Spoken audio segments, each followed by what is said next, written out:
السلام علیکم ورحمۃ اللہ وبرکاتہ. ناظرین کرام، آج کے ہمارے اس پروگرام کے مہمان خصوصی ہیں پاکستان کے انٹرنیشنل کرکٹ ٹیم کے سابقہ کپتان جناب محمد یوسف صاحب. جناب محمد یوسف صاحب پاکستان کے صوبہ پنجاب کے شہر لاہور سے تعلق رکھتے ہیں. 1974 میں آپ کی پیدائش ہوئی ہے اور 1998 سے لے کر 2010 تک آپ نے اپنے ملک کی انٹرنیشنل طور پر نمائندگی کی ہے اور آپ نے تینوں فارمیٹ کی کرکٹ کھیلی، جس میں آپ نے قومی سطح سے لے کر کاؤنٹی کرکٹ تک کی نمائندگی اس کے اندر شامل ہے. آج کی اس خصوصی انٹرویو میں ہمیں محمد یوسف صاحب کی زندگی کے بارے میں کچھ حالات ہم جاننے کی کوشش کریں گے. تو آئیے ہم سب سے پہلے آپ کا استقبال کرتے ہیں ہمارے داعی اور سابقہ پاکستانی کرکٹ ٹیم کے کیپٹن محمد یوسف صاحب کا. السلام علیکم ورحمۃ اللہ. السلام ورحمۃ اللہ. یوسف بھائی، سب سے پہلے میں آپ کا بہت ممنون ہوں کہ آپ نے اس مختصر ترین دورے میں ہمیں تھوڑا سا وقت دیا، اور ساتھ ہی میں ٹیمپا مسلم کمیونٹی کی طرف سے بھی میں آپ کا تہ دل سے استقبال کرتا ہوں. تو پہلا سوال آپ کی خدمت میں ہے کہ آپ اپنی زندگی کی کچھ خاندانی اور حالات اور اس کا بیک گراؤنڈ کا مختصر سا تعارف، پاکستان کے کس شہر سے اور کس. بسم اللہ الرحمن الرحیم. پاکستان میں ہم لاہور پہ رہتے تھے اور جس کو کہتے ہیں کہ بہت ہی پور فیملی سے تعلق تھا. اور یہ کہ کرکٹ ہم فیسلٹیز نہ ہونے کی وجہ سے میں اور میرا بڑا بھائی باہر روڈ پہ کھیلتے تھے اور ٹیبل ٹینس کے بال سے اور ایک سٹک سے کھیلتے تھے، کیونکہ فیسلٹیز نہیں تھی، بیٹ نہیں خرید سکتے تھے، بال نہیں خرید سکتے تھے.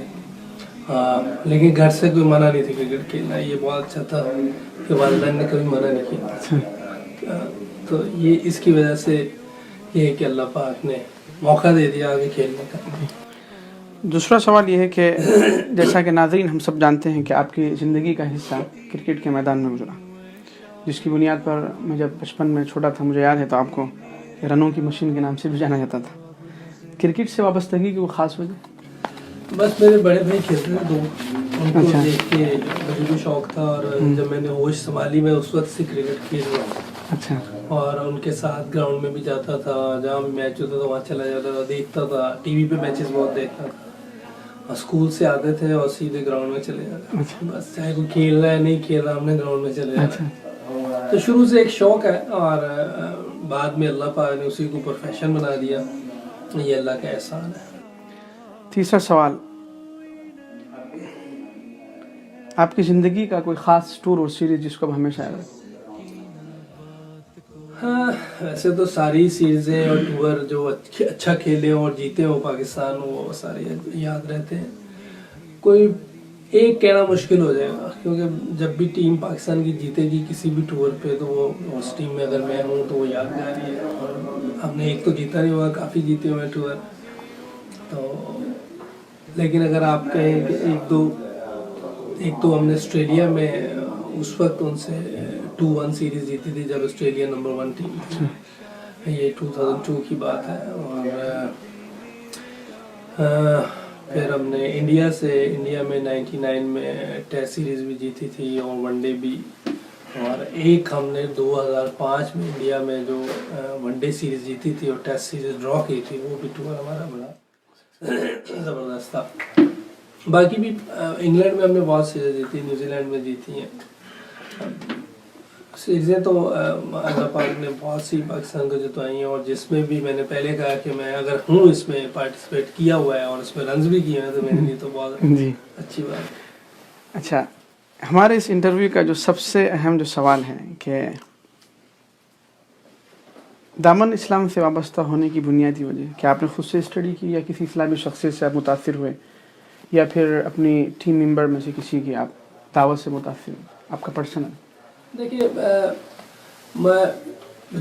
اب مجھے اوورآل تو میں کسی کے بارے میں کچھ نہیں کہہ سکتا، لیکن میں اسٹڈی تو میں نے کوئی نہیں کی. اچھا.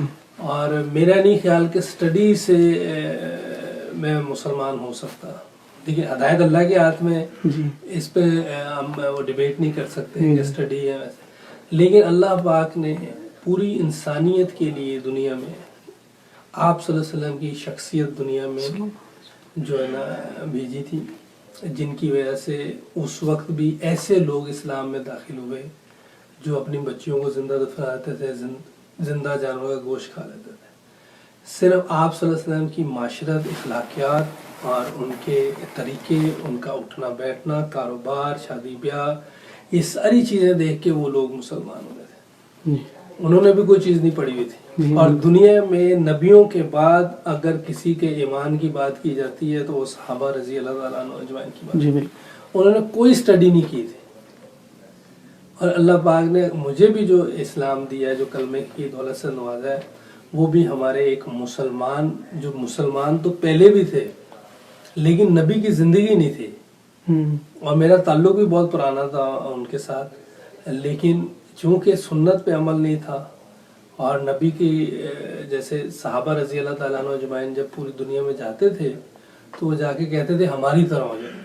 تو وہ کیوں کہتے تھے؟ اس لیے کہ پاؤں کے ناخن سے لے کے سر کے بال تک جیسا حلیہ مبارک آپ صلی اللہ علیہ وسلم کا تھا ویسے انہوں نے بنایا ہوتا، اور جو زندگی مبارک آپ صلی اللہ علیہ وسلم نے اختیار کی ہوئی تھی ویسی وہ نقل کر رہے ہوتے تھے. تو جو لوگ ان کی طرح ہوتے تھے وہ مسلمان ہوتے تھے.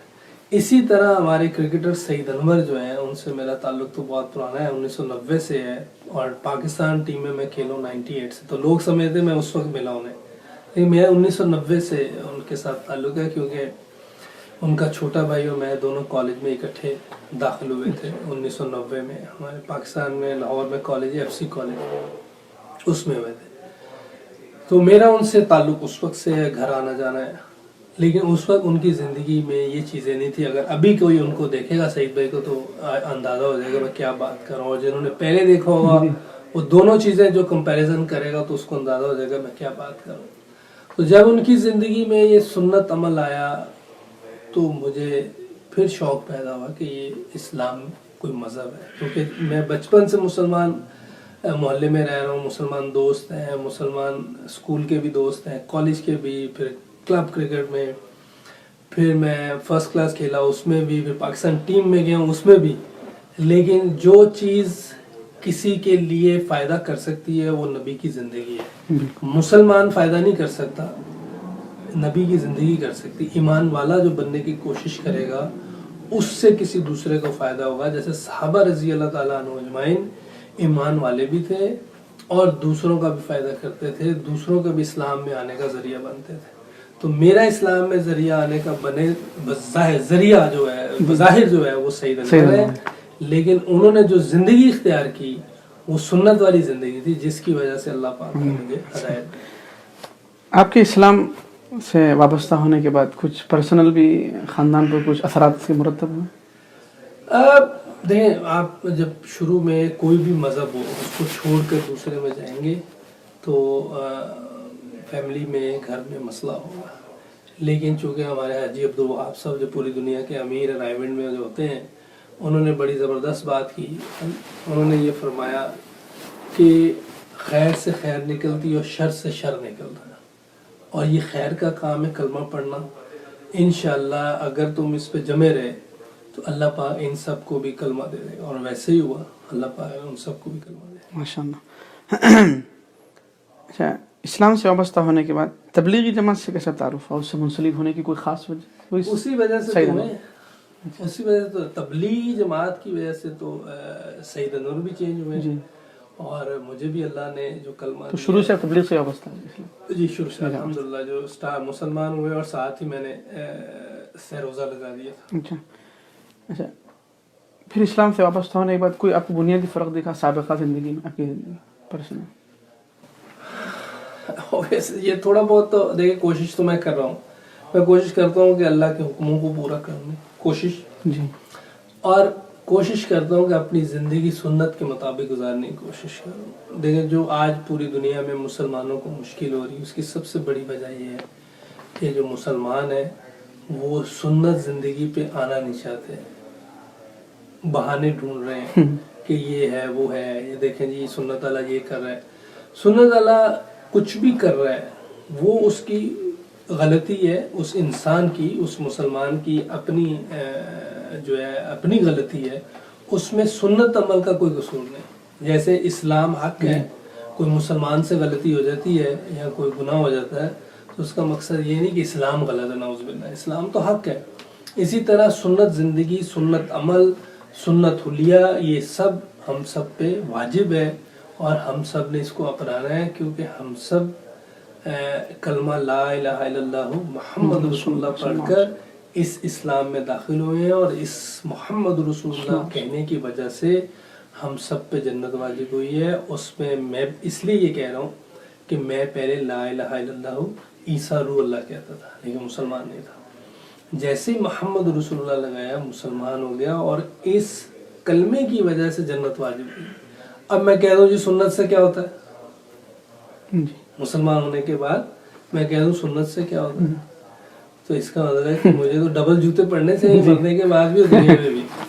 تو جو بھی میں ہوں، آپ ہے، کوئی بھی ہے مسلمان، اگر وہ سنت زندگی کو پسند نہیں کر رہا اور اپنا نہیں رہا تو اس کا مطلب پسند نہیں کر رہا، چاہے وہ جو مرضی بہانے ڈھونڈے۔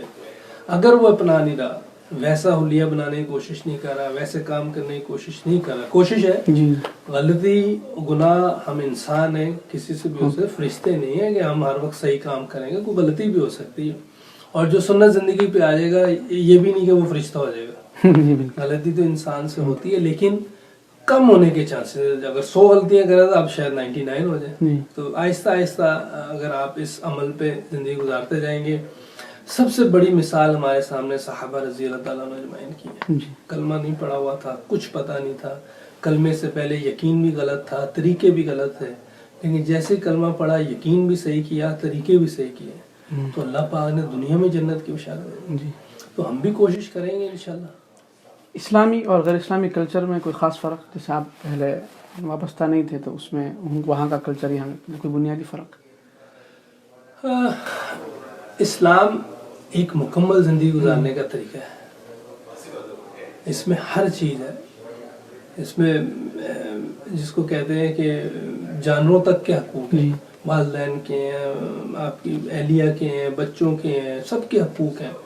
اگر آپ ویسے زندگی گزارنے کی کوشش کریں، لوگوں کے حقوق ہیں، محلے دار کے حقوق ہیں، سب کے حقوق ہیں، اگر ویسے زندگی گزارنے کی کوشش کریں تو دیکھیں مدینہ منورہ اور مکہ میں، اور اس وقت کیا حالات تھے، کیسی زندگی تھی لوگوں کی۔ ایک آپ دیکھیں نا کہ اس طرح کے صحابہ کو اللہ آپ صلی اللہ علیہ وسلم بنا کے گئے تھے اللہ کے حکم سے، کہ ایک صحابی رسول کے پاس ایک بندہ آیا کچھ خریدنے کے لیے، دکانیں ہوتی تھی ساتھ ساتھ، اور اگر میرے سے صبح سے 2-3 لوگ سامان لے گئے، آپ ساتھ والے کے پاس چلے جائیں، اس کے بعد صبح سے کوئی نہیں آیا۔ تو یہ اسلامک طریقہ ہے، یہ اس انسان کے اندر ان اعمال کی وجہ سے، آپ صلی اللہ علیہ وسلم کے طریقوں کی وجہ سے، اللہ کے احکامات کی وجہ سے انسان کی مدد کرنا شروع ہو جاتا ہے۔ آج ایسے نہیں ہوتا، کیونکہ ہم نہ اللہ کے احکامات پہ عمل کرنے کی کوشش کر رہے ہیں، نہ سنت عمل پہ آنے کی کوشش۔ اس وجہ سے آج ہم ایک دوسرے کی ٹانگ بھی کھینچتے ہیں، جھوٹ بھی بولتے ہیں، دھوکہ بھی دیتے ہیں، صرف اس لیے کہ میرا کچھ بن جائے۔ نہیں، اگر ہم سب کا سوچیں، اپنا بھی دوسروں کا بھی، کسی کے ساتھ زیادتی نہ کریں۔ تو اسلام میں بنیادی اگر تعلیمات دیکھی جائے آپ صلی اللہ علیہ وسلم کی، صحابہ کی، تو یہ ہے کہ ہر ایک کے لیے دل میں خیر خواہی ہے۔ ٹیم کے کوئی خاص کھلاڑی جس سے آپ کی بہت قریب یعنی تعلق رہا ہو، سعید انور کو چھوڑ کر؟ سعید انور تو ہمارے سینئر بھی ہیں، بڑے بھائی بھی ہیں، اور ان سے آپ یہ کہہ سکتے ہیں کہ کلمہ ملا ہے۔ اور کرکٹ تو اوبیسلی میرے ہیرو ہے، ہمارے فیورٹ پلیئر ہیں سعید انور، انضمام الحق، دونوں بڑے بھائیوں کی طرح بھی ہیں، اور دونوں نے سرپرستی بھی بہت کی ہے، سمجھایا بھی بہت کرکٹ میں، ویسے بھی بہت فائدہ ہوتا ہے ان سے، اسلامک حساب سے بھی۔ اور لیکن جس کو کہتے ہیں کہ جن کے ساتھ میں جب میرا ڈیبیو ہوا ہے، جن کے ساتھ زیادہ رہا ہوں، سکلین مستحق ہے، اظہر محمود ہے، محمد اکرم ہے، ان لوگوں کے ساتھ میرا ٹائم گزرا۔ اچھا، ریٹائرمنٹ کے بعد مصروفیات، کوئی خاص رفاہی کام کرتے ہیں یا پھر تبلیغی سے ہی آپ؟ تھوڑا بہت بزنس، اور زیادہ کوشش کرتا ہوں کہ گھر پہ رہوں، اور مسجد کو جو تھوڑا بہت ٹائم ہوتا ہے عصر سے عشاء، اس کے درمیان جتنا ہو سکتا ہے میں کوشش۔ کوچنگ وغیرہ کبھی؟ کوچنگ ابھی تو نہیں کوئی آفر ہوئی، جب کوئی ضرورت پیش آپ کا پرسنل کوئی ایسا کوئی لوگ نہیں ابھی نہیں؟ اچھا، امریکہ کتنے بار آنا ہوا آپ؟ میرا خیال ہے کہ 2002 میں فرسٹ ٹائم آیا تھا، اور اس کے بعد میں ٹیم کے ساتھ آئے تھے یا ڈبل وکٹ ٹورنامنٹ ہوا تھا ہیوسٹن میں اور سعید بھائی پیئر تھے، تو سیمی فائنل ہم ہارے تھے وسیم اکرم اور شاہد افریدی سے۔ اچھا تو یہ میرا پہلا ٹور تھا اس ٹائم میں. اس کے بعد میں 12 سال بعد دوبارہ آیا تھا 2014 میں. اچھا اس وقت سے لے کے ابھی تک میں کافی مرتبہ آ گیا, اچھا. کاؤنٹ نہیں کر سکتا. مسلم کمیونٹی کی حالت کیسی تھی امریکہ میں؟ اب تو UK وغیرہ یورپ بھی گئے ہیں نا, تو دیکھیے آپ دنیا میں کہیں بھی چلے جائیں, چاہے پاکستان ہے, انڈیا ہے, بنگلہ دیش یا جہاں بھی مسلمان ہیں, اگر وہ سنت زندگی پر نہیں ہے تو ان کو مشکل ہوگی, عمل کرنا مشکل ہے. کیونکہ یقین جو ہے نا, یقین جب تک صحیح نہیں ہوگا, یہ نہیں کہ کلمہ پڑھ لیا اسلام میں, جیسے ایک قبیلہ آپ صلی اللہ علیہ وسلم کے پاس تشریف لے کر آئے, قبیلہ آیا آپ صلی اللہ علیہ وسلم کے پاس, انہوں نے آ کے کہا, اللہ کو ہمیشہ معاف کرے, کہ ہم ایمان لے آئے. تو اس سے پہلے کہ آپ صلی اللہ علیہ وسلم کچھ فرماتے ہیں, اللہ پاک نے آیت نازل کر دی کہ ان سے کہہ دیجئے کہ ابھی آپ اسلام میں داخل ہوئے ہیں, ایمان والا بننے کے لیے بڑی محنت اور قربانی ہے. تو جب تک ہم محنت اور قربانی نہیں دیں گے اپنے دین کے لیے, اپنے اسلام کے لیے, اس وقت آپ کہیں بھی دنیا میں, یہ نہیں کہ امریکہ میں ہم نے یہ پوچھنا ہے یا انگلینڈ میں پوچھنا ہے, یا سب ہر جگہ یہ حالات ہے, کہیں بھی دنیا میں رہیں, جب تک دین پر محنت نہیں کریں گے, قربانی نہیں دیں گے, ہمارے اسلامک حالات ٹھیک نہیں ہو سکتے. کوئی ایک اسلام کی بہترین خصوصیت آپ کے ایک جو آپ ایک جس سے آپ کوئی ایک ہو تو تب ہے نا, ساری بہترین ہے اسلام میں. اصل مقصد یہ ہے کہ یقین ہمارا صحیح ہو جائے, طریقے صحیح ہو جائے. تو آخر میں ناظرین کو کوئی خاص پیغام آپ اپنا ایک, آپ اپنی, چونکہ میں اپنی پرسنل زندگی کے لحاظ سے, میرا تو یہ اپنا ایکسپیرینس ہے کہ انسان کسی میدان میں رہنما دین کو زندہ کر سکتا ہے. ایک لوگوں کا کانسیپٹ بن گیا, جیسے کہ کچھ دنیا میں کچھ خاص پلیئر ہیں جو اپنی فیلڈ میں رہتے ہوئے بھی وہاں پر ان کی زندگی میں جو اسلام جھلکتے ہیں, ہاشم املہ ہے یا معین علی انگلینڈ کے, سعید انور آپ ہو گئے. تو یہ ہمارے یوتھ کو آپ بتائیے کہ آپ کسی بھی فیلڈ میں رہیں, وہاں اسلام بیریئر نہیں ہے چیز کے لیے. یوتھ ہو, بوڑھے ہوں, جوان ہوں, کوئی بھی ہو, اسلام جو ہے وہ 1400 سال پہلے بھی وہی تھا, آج بھی وہی ہے, اور مرتے دم تک, قیامت تک اسلام نے ہی رہنا ہے. اور جو اس کے مطابق زندگی گزارے گا, اللہ کے احکامات کو آپ صلی اللہ علیہ وسلم کے مبارک طریقوں پر زندہ کرتا رہے گا, چاہے وہ کسی بھی ملک میں رہے, کسی بھی فیلڈ میں رہے, کچھ بھی کرے. کیونکہ اسلام میں نہ تو کسی کام سے منع کیا گیا, نہ کھیلنے سے منع کیا گیا, نہ پڑھنے سے منع کیا گیا ہے, کسی چیز سے منع نہیں کیا. ہاں یہ ضرور کہا گیا ہے کہ کسی بھی کام میں لگو گے تو نہ اللہ کا حکم توڑو, نہ نبی کا طریقہ چھوڑو. اس طرح زندگی گزاریں, ملک کوئی بھی ہو, کاروبار کوئی بھی ہو, کوئی بھی آپ کی فیلڈ ہو, آپ دنیا میں بھی کامیاب ہوں گے, آخرت میں بھی. اور قرآن کی ایک آیت ہے, ناظرین اللہ کو ہمیشہ معاف کرے, آپ مفتی بھی ہیں, قرآن میں آیا ہے, اللہ کو ہمیشہ معاف کرے, آیت کا ترجمہ ہے کہ جو دنیا کی کھیتی کا طالب ہوگا ہم انہیں کچھ دنیا دیں گے اور آخرت میں اس کا کوئی حصہ نہیں ہوگا, اور جو آخرت کی کھیتی کا طالب ہوگا ہم انہیں دنیا بھی دیں گے, آخرت بھی دیں گے. اور صحابہ کی مثال ہمارے سامنے ہے, اللہ نے دنیا بھی دی, کیسر و کسریٰ کے خزانے بھی قدموں میں ڈالے, اور دنیا میں بھی جنت کی بشارت دے دی. تو یہی میرا پیغام ہے آپ کے لیے بھی, اپنے لیے بھی, یہ نہیں کہ آپ کو دے رہا, پہلے میرے لیے, کہ اگر میں بھی ایسے زندگی گزاروں گا تو میں کامیاب ہو سکتا ہوں, اگر میں بھی ایسی زندگی گزاروں میں بھی پھنس جاؤں گا. میں تو پھر دوبارہ آپ کا شکر گزار ہوں کہ آپ نے اپنا بہت قیمتی وقت اور معلومات ہمیں فراہم کی. اللہ آپ کی جو ہے کوششوں کو قبول فرمائے اور دین کے کام کے لیے جو ہے آپ کو قبول فرمائے.